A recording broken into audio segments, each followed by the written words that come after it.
Purification of bauxite. Purification of bauxite. ठीक है, तो बेटा सबसे पहले तो आप ये देखिए, जो बॉक्साइट होते हैं वो दो तरीके के होते हैं। एक होता है रेड बॉक्साइट और एक होता है व्हाइट बॉक्साइट। जो बॉक्साइट आपका है ये दो टाइप का होता है। एक तो आपका है रेड बॉक्साइट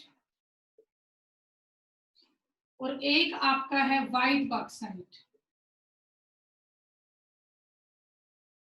ठीक है, red bauxite and white bauxite. Red bauxite में क्या होता है, अगर बॉक्साइट में इम्प्योरिटीज होती है आयरन ऑक्साइड की, impurities of oxides of iron, अगर इम्प्योरिटी होती है आयरन के ऑक्साइड्स की, impurities of oxide of iron, तो उसको तो हम बोलते हैं रेड बॉक्साइट। और व्हाइट बॉक्साइट में क्या होता है, impurities of oxides of silicon. White bauxite में किसकी इम्प्योरिटी होती है बेटा, सिलिकॉन के ऑक्साइड की। ठीक है, ओके, कर लेंगे ये आप। रेड बॉक्साइट में इम्प्योरिटी होती है आयरन ऑक्साइड की, व्हाइट बॉक्साइट में इम्प्योरिटी होती है सिलिकॉन ऑक्साइड की। ठीक है बेटा, अब इसके आगे आप लोग देखिए, इन दोनों को हम साफ किससे करते हैं। तो अगर हमारे पास व्हाइट बॉक्साइट है तो इसकी तो हम रिफाइनिंग करते हैं सरपैक प्रोसेस से। किससे करते हैं बेटा, सरपैक प्रोसेस से। और अगर हमारे पास रेड बॉक्साइट है तो रेड बॉक्साइट की हम रिफाइनिंग करते हैं बेयर प्रोसेस से। रेड बॉक्साइट की रिफाइनिंग होती है बेयर प्रोसेस से और व्हाइट बॉक्साइट की रिफाइनिंग होती है सरपैक प्रोसेस से। ये आपको ध्यान रखना है। अब जो बेयर प्रोसेस है वो पहले ही आप लोगों की हो चुकी है बेटा, मैंने पीछे आपको करवा दी है ना बेयर प्रोसेस। ठीक है, तो बेयर प्रोसेस तो हम पहले ही कर चुके हैं। अब बात बस व्हाइट बॉक्साइट की है, ये हमें करना है। ओके, तो बस अब ये हम करेंगे, तो करें शुरू।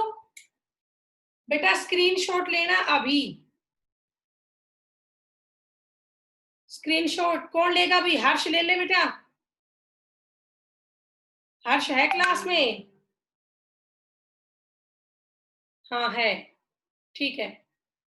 एक भी मैम लेता हूँ। 33 स्टूडेंट हो, इतने ही रहने चाहिए, एक भी कम नहीं होने चाहिए। बता दिया है मैंने, ये लिख लिया सबने। बॉक्साइट दो तरीके का होता है, रेड बॉक्साइट और व्हाइट बॉक्साइट।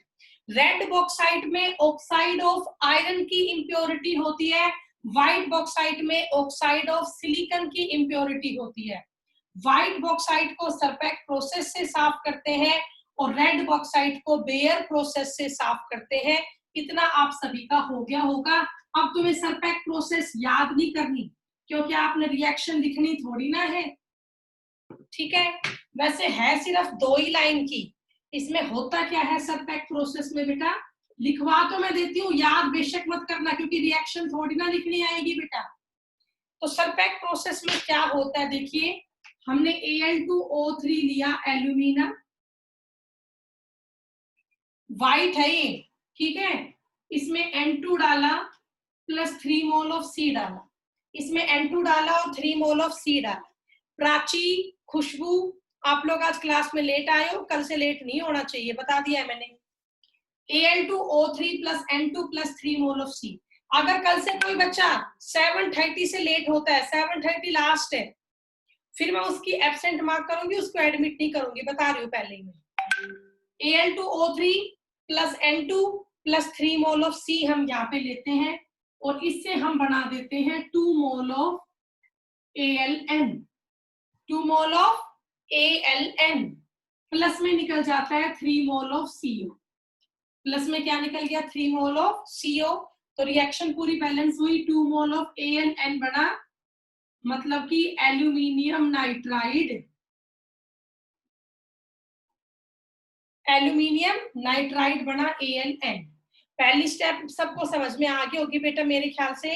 अब सेकंड स्टेप में क्या होगा, जो आपका AlN है ना, इसका आप कर दो हाइड्रोलाइसिस, इसका आप क्या कर दो, हाइड्रोलाइसिस कर दो। तो इससे हमारा बन जाएगा Al2O3 प्लस में निकल जाएगा 2 मोल ऑफ NH3। इससे हमारा क्या बन गया, Al2O3 बन गया प्लस 2 मोल ऑफ NH3 निकल गया। ऊपर जो Al2O3 था वो इम्प्योर था, लेकिन नीचे जो Al2O3 बना है वो प्योर है। ऊपर जो Al2O3 था वो इम्प्योर है, पर बेटा नीचे जो ये Al2O3 बना है ये आपका प्योर एल्यूमिना है। ठीक है, आगे आपको ये समझ में बेटा, मंडे को पेपर है ना बेटा, मैं चाहती हूँ इस बार मेरी क्लास टॉप करे हर सब्जेक्ट में बेटा, प्लीज। आप लोगों में ऐसा क्या नहीं है जो एम्बिशन सेक्शन में है, कब तक हमने है। नेक्स्ट हमारा अभी जो ये एल्यूमिना Al2O3 बना है ना, ये 100% प्योर नहीं है, तो अभी तो इसकी कुछ प्रोसेस और भी बाकी है, वो हम डिस्कस करेंगे। अब जो ये Al2O3 बना है, इसको 100% प्योर करने के लिए हम यहाँ पर इलेक्ट्रोलाइसिस करते हैं। क्या करते हैं, इलेक्ट्रोलाइसिस करते हैं। तो अब नेक्स्ट टॉपिक आप डाल लो, electrolysis of alumina, electrolysis of Al2O3 alumina. इसमें हम एक प्रोसेस करते हैं, हाल हीरोल्ट प्रोसेस। प्रोसेस का नाम क्या है बेटा, हाल हीरोल्ट प्रोसेस है। It is the name of process Hall Heroult process. अब इसके अंदर बेटा आपका क्या होता है वो आप लोग देखिए, एनोड होगा, कैथोड होगा, साथ में यहाँ पे इलेक्ट्रोलाइट होगा, साथ में यहाँ पे क्या होगा, इलेक्ट्रोलाइट होगा। ठीक है, तो सबसे पहले बेटा बात करें एनोड की। एनोड यहाँ पे किसका बना हुआ है, आयरन का, एक आयरन का टैंक है, आयरन का बना होता है। जो कैथोड है वो कार्बन से बनी है, ग्रेफाइट है, कार्बन की प्लेट है, ग्रेफाइट। और यहाँ पर जो इलेक्ट्रोलाइट है, यहाँ पर जो इलेक्ट्रोलाइट है वो आपका है Al2O3 एल्यूमिना, प्लस में हम उसमें डालते हैं Na3Al(F6), प्लस में हम उसमें क्या डालते हैं, Na3Al(F6) डालते हैं। इसको हम बोलते हैं क्रायोलाइट, इसको हम क्या बोलते हैं, क्रायोलाइट। तो क्रायोलाइट इसमें इलेक्ट्रोलाइट का काम करता है बेटा, एल्यूमिना में, एल्यूमिना में क्रायोलाइट इलेक्ट्रोलाइट का काम करता है। और यहाँ पे दो फंक्शन है क्रायोलाइट की। पहला फंक्शन तो ये है, it increase the electrical conductivity. कोई आपसे पूछ ले क्रायोलाइट क्यों डालते हैं, तो आप कहोगे it increase the electrical conductivity of alumina, it increase the electrical conductivity of alumina. और दूसरा होगा it decrease the melting point of alumina.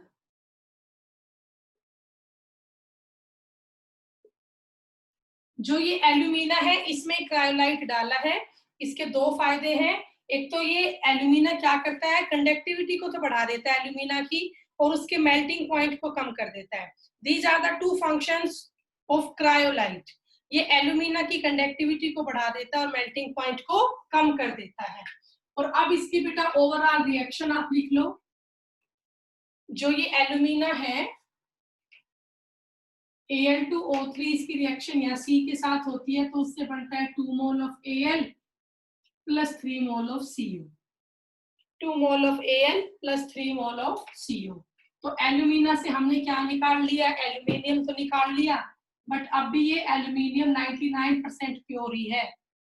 तो अब इसको 100% प्योर करने के लिए हमें क्या करना पड़ेगा, कंप्लीट प्योरिफिकेशन अगर आपको करवाना है, 100% प्योर एल्यूमिनियम आपको चाहिए, तो वो आता है hoops process, HOOP, hoops process. वो बेटा किससे आएगा, हुप्स प्रोसेस से आएगा, ये आपको ध्यान रखना। ठीक है, कर लोगे बेटा, बताओ आगे आपको ये समझ में, इतना कर लेना, ये आपका टॉपिक पूरा हो जाएगा, किसका, एल्यूमिना का। ओके, अब इसके बाद आयरन की बात करेंगे।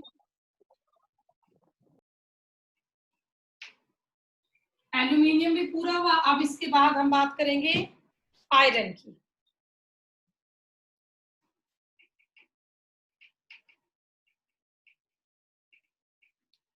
आयरन का जो मेन ओर है वो कौन सा है? Fe2O3। कौन सा है बेटा? Fe2O3। आपको पता है आयरन के दो ही ओर होते हैं मेन, एक तो Fe2O3 है हेमेटाइट, और एक Fe3O4 है मैग्नेटाइट। हेमेटाइट और मैग्नेटाइट, ये आपके सबसे मेन दो कॉमन ओर है किसके? आयरन के, हेमेटाइट एंड मैग्नेटाइट। ठीक है, अब इसमें मेन आपका आता है स्मेल्टिंग। मेन आपका क्या आता है? स्मेल्टिंग। स्मेल्टिंग किसमें करते हैं? ब्लास्ट फर्नेस में करते हैं। और स्मेल्टिंग का मतलब क्या होता है? रिडक्शन कर रहे हैं या तो कार्बन से या कार्बन मोनोऑक्साइड से। रिडक्शन बाय कार्बन और कार्बन मोनोऑक्साइड क्या कहलाता है? स्मेल्टिंग कहलाता है। तो हमें यहाँ पे स्मेल्टिंग करवानी है आयरन के ऑक्साइड की Fe2O3 की CnCO के साथ। ठीक है, तो करें शुरू। तो बेटा आपको बस छोटी छोटी बातें कुछ एक वर्ड याद करनी है। बेटा ब्लास्ट फर्नेस, उसमें स्मेल्टिंग होती है। बेटा एक भट्टी होती है फर्नेस आपका। तो सबसे पहले हम फर्नेस में डालते क्या क्या है? चार्ज। मतलब क्या क्या हम फर्नेस के अंदर डालते हैं? तो हम उसे मेटल का ओर डालते हैं। हम क्या क्या डालते हैं? मेटल का ओर, जैसे मैंने डाल दिया Fe2O3, प्लस हम उसमें लाइमस्टोन डालते हैं, प्लस हम उसमें कोक डालते हैं। तो ये तीन चीजें हम यहाँ पे ऐड करेंगे। एक तो मेटल का ओर ऐड करते हैं, एक लाइमस्टोन ऐड करते हैं, और एक हम यहाँ पे कोक ऐड करते हैं। ठीक है, ये आपको ध्यान रखना है बेटा। अब जो मेटल का ओर है वो 8 पार्ट होता है, कोक आपका 4 पार्ट होता है, और 1 पार्ट क्या होता है? लाइमस्टोन। ये रेशियो होता है यहाँ पे, मेटल के ओर का 8 पार्ट, लाइमस्टोन का 1 पार्ट, और कोक का 4 पार्ट। 8:1:4 ये होता है। ठीक है, ये सबको याद हो गया। अब क्वेश्चन ये भी आ सकता है, यहाँ पे लाइमस्टोन का क्या काम है? तो आप कहोगे ये फ्लक्स का काम करेगा। ये किसका काम करेगा? फ्लक्स का। और यहाँ पे कोक, कोयले का क्या काम है? ये फ्यूल का काम करेगा। ठीक है बेटा, कोक तो यहाँ पे काम करेगा फ्यूल का, और लाइमस्टोन यहाँ पे काम करेगा फ्लक्स का। ये दोनों इंपॉर्टेंट पॉइंट आपको पता होने चाहिए। ओके, तो इतना कर लोगे। यहाँ से इंपॉर्टेंट बेटा एक तो क्वेश्चन आपके बन सकते हैं कि क्या फंक्शन है यहाँ पे लाइम का, ठीक है, क्या फंक्शन है यहाँ पे कोक का, तो मैंने बता दिया है। कितना रेशियो किसका डालना है वो भी हमने यहाँ पे डिस्कस कर लिया है। तो अब स्मेल्टिंग की बेटा रिएक्शन है, कुछ एक जोन है वो हमें और कर लेने हैं। देखिए ध्यान से,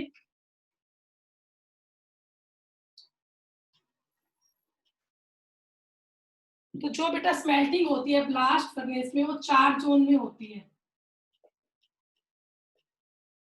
स्मेल्टिंग इन ब्लास्ट फर्नेस है 4 जोन। 4 अलग अलग जोन होते हैं बेटा। पहला जोन है कंबस्शन जोन।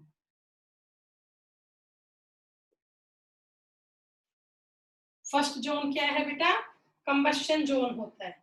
तो कंबस्शन जोन जो है इसमें टेम्परेचर नियर अबाउट 2200 केल्विन होता है। नियर अबाउट 2200 केल्विन होता है। और नाम से मतलब समझ में आ रहा है, इस जोन में कंबस्शन होता है। मतलब जो Fe2O3 आपका मेटल का ओर है उसका कंबस्शन हम करते हैं, प्रेजेंस ऑफ ऑक्सीजन। ओके, तो पहला जोन आपका कंबस्शन जोन है, ये याद कर लेना। उसके बाद एक और बात, नेक्स्ट आपका fusion zone. Combustion zone exothermic है। कंबस्टन जोन कैसा है? एक्सोथर्मिक। देन सेकंड बेटा आपका है फ्यूजन जोन। अब जो ये फ्यूजन जोन होता है इसमें आपका टेम्परेचर होता है अबाउट 1570 केल्विन, और ये एंडोथर्मिक रिएक्शन के लिए होता है। इसमें रिएक्शन भी कैसी होती है? एंडोथर्मिक होती है। ठीक है, फ्यूजन में होता क्या है बेटा, मान लो Fe2O3 है, उसकी रिएक्शन हम कार्बन से कर देते हैं, तो 2 mole of Fe plus 3 mole of CO plus में हीट, एंडोथर्मिक रिएक्शन यहाँ पे होती है। उसके बाद बेटा तीसरा जोन आपका है slag formation zone. Third zone आपका क्या है, स्लैग फॉर्मेशन जोन है। ये नियर अबाउट 1270 केल्विन होती है, 1270 केल्विन होता है, ठीक है। ओके, तो ये बेटा आपका स्लैग फॉर्मेशन जोन हो गया। अब स्लैग फॉर्मेशन जोन में होगा क्या, रिएक्शन देख लो एक बार। हमने ऊपर लाइमस्टोन लिया था, मैंने बताया था लाइमस्टोन किसका काम करेगा, फ्लक्स का। तो CaCO3 टूट जाता है CaO में, प्लस कौन सी गैस निकाल देता है, CO2 गैस। तो जो ये CaO बना है, ये SiO2 से रिएक्शन शुरू करता है और इन दोनों से क्या बन जाता है, CaSiO3।